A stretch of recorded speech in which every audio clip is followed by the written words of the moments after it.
யாழ் மாவட்டத்தில் தொடர்ச்சியாக நிலவி வருகின்ற சீரற்ற காலநிலை காரணமாக மக்களுடைய இயல்பு நிலை பெரிதும் பாதிக்கப்பட்டிருக்கின்றது.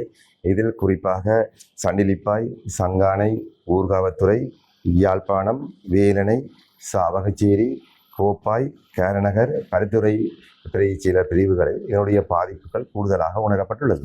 இந்த வகையில் யாழ் மாவட்டத்தில் இதுவரை 221 குடும்பங்களைச் சேர்ந்த 711 அங்கத்தவர் பாதிக்கப்பட்டுள்ளதுடன் ஒரு வீடு முழுமையாகவும் 15 வீடுகள் பகுதியளவிலும் சேதமடைந்துள்ளன.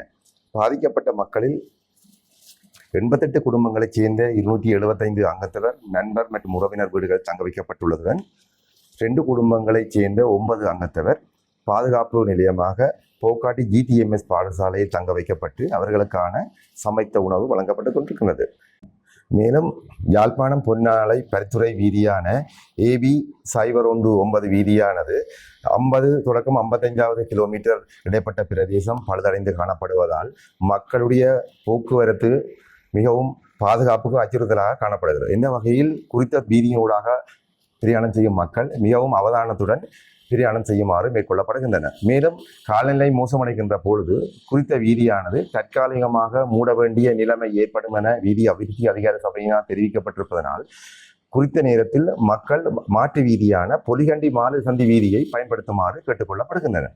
அதே நேரத்தில் வழுக்கையாறு புங்குடுதீவு குறிகட்டுவான் வீதியான AB 039 வீதியும் நீர்நிலைகள் உயர்கின்ற பொழுது மக்களுடைய போக்குவரத்து பாதுகாப்புக்கு அச்சுறுத்தலாக அமையும் என்ற வகையில் குறித்த வீதியினுடையாக பிரயாணம் செய்யும் மக்களும் அவதானமாக பிரயாணம் செய்யுமாறு கேட்டுக்கொள்ளப்படுகின்றனர். மேலும் அவசர நிலைமைகளின் போது மக்கள் தொடர்பு கொள்வதற்கு வசதியாக மாவட்ட அனைத்து முகாமைத்துவ மத்திய நிலையத்தின் அவசர செயற்படுத்துகை மையத்தின் 24 மணித்தியால இயங்குகின்ற தொலைபேசி ஏற்பாடு செய்யப்பட்டிருக்கின்றது. அந்த வகையிலே 0212117 என்ற தொலைபேசி இலக்கத்துக்கு ஊடாக பொதுமக்கள் தொடர்பு கொண்டு தங்களுக்கான அவசர உதவிகளை பெற்றுக்கொள்ள முடியும் என்று கேட்டுக்கொள்ளப்படுகிறது.